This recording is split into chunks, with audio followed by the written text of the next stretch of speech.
Judiciário que determina que a distribuição em segunda instância seja automática, ou seja, o processo chega no tribunal, imediatamente é designado um desembargador. Você viu a velocidade que foi julgado depois que teve a implementação da reforma? Quando foi a julgamento? Em 7 meses ele foi julgado depois do júri e depois foi confirmada a sua condenação. Agora está no STJ. Mas que tem que julgar rápido. Esse é o problema, Mauro. Agora, não se coloque a culpa nos recursos, porque um dia a sociedade, um dia nós todos podemos precisar desse recurso. Mas veja bem, e isso não é criminoso, confesso, ele confessa. Mas a culpa não é do recurso, entendeu? A culpa são dos juízes que demoraram. Costas e tudo mais.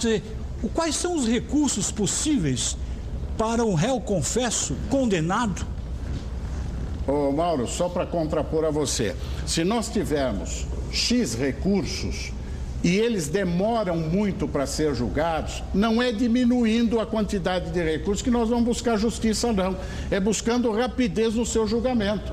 Se você tem um recurso que demora 3 meses e o mesmo recurso demora 3 anos, por óbvio o problema não está no recurso, está no tempo que a justiça leva. Não é teórico, é na prática. Há limites materiais para a justiça, meu Deus do céu. Na prática, demora para julgar. Há limites materiais na justiça. Por isso que nós precisamos investir na justiça. Há limites materiais. Mas precisa investir nessa justiça. Essa justiça que todo mundo critica, precisa investimento, precisa mais juízes, precisa mais funcionários. Mas vamos voltar ao nosso assunto aqui, porque eu quero pegar um gancho do Mauro que eu não consegui falar até agora. O Mauro falou do afastamento de um magistrado, do afastamento de um ministro.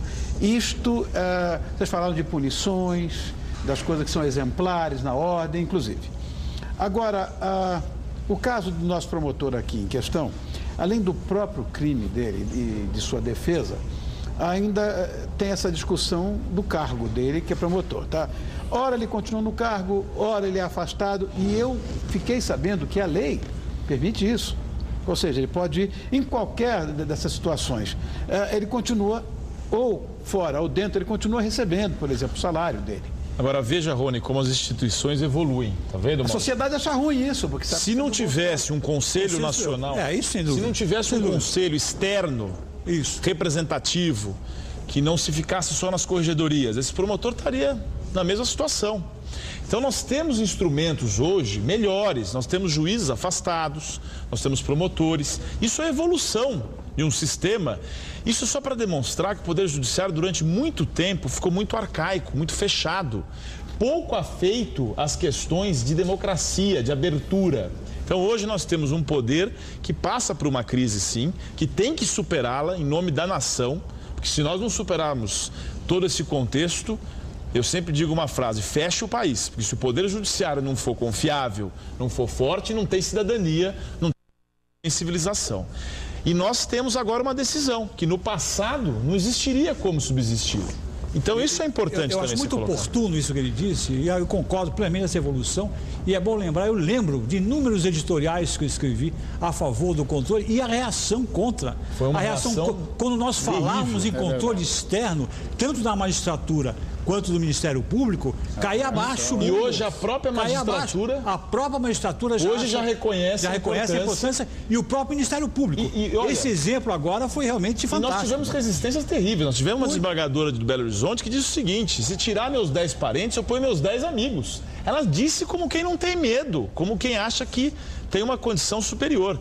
Então, são funcionários públicos, devem ser respeitados, a gente deve sempre a devoção à magistratura, que é uma profissão dificílima, né?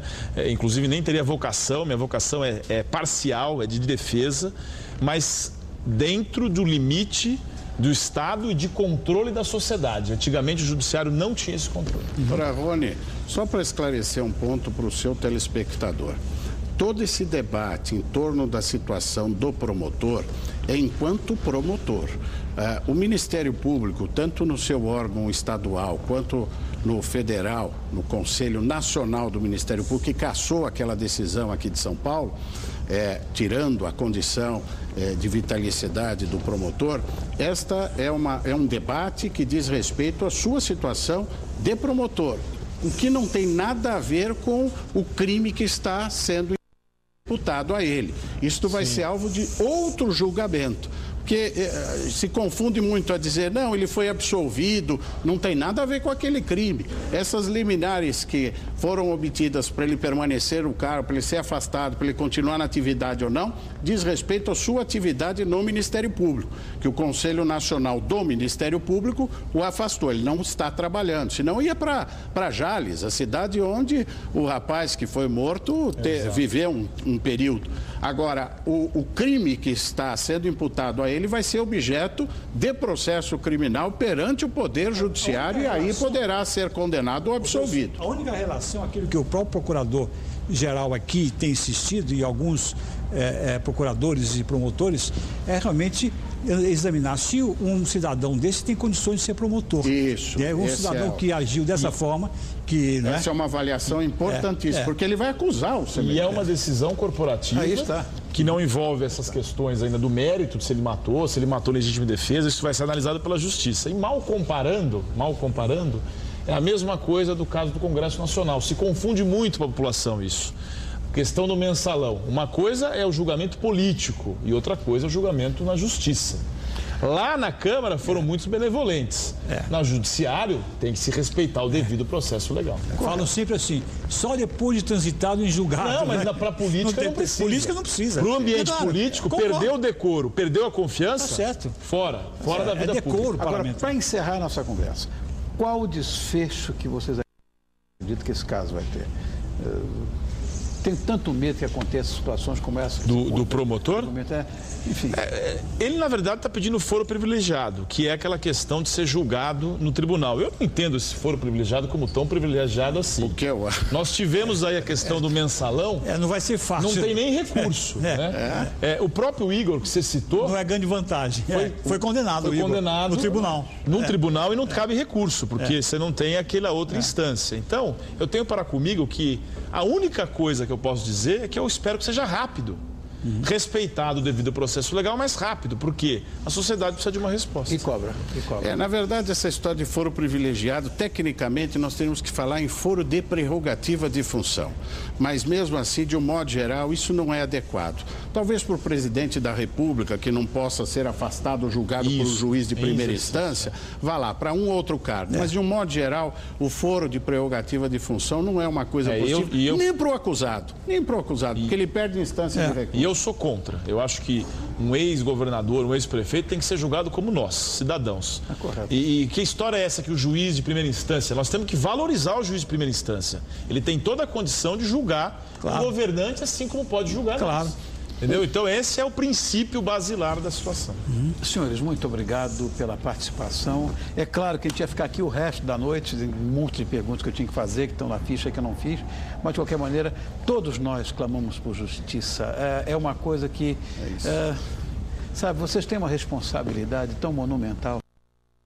Muitas vezes nós somos penalizados por crimes que pessoas cometeram há sei lá quantos anos atrás. Eu sou vítima disso, inclusive, posso depois contar para vocês. E agora, do cara, não sei quantos anos atrás, e eu agora estou sendo responsável por isso, sei nem quem é, nunca vi, não sei o quê.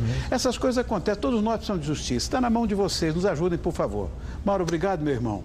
Obrigado. Parabéns. Foi um prazer vir aqui de novo. Que lindo artigo, hein, do Zé Carlos. Muito bom. Zé Carlos Barbosa. Muito bom. Que maravilha no Estadão. Hein? Azevedo, Zé Carlos Azevedo. Um país medíocre. Não vamos deixar que isso aconteça. Está na mão de vocês. Obrigado, muito obrigado, Sérgio. Obrigado a você. Então, beijo à tua mãe que eu mando. Manda sim. Então, um beijo. Ela te adora. Zulaê, um beijo, meu amor, para você. Obrigado, Dulce. Obrigado mais uma vez. Obrigado. Ai, justiça, fala sério.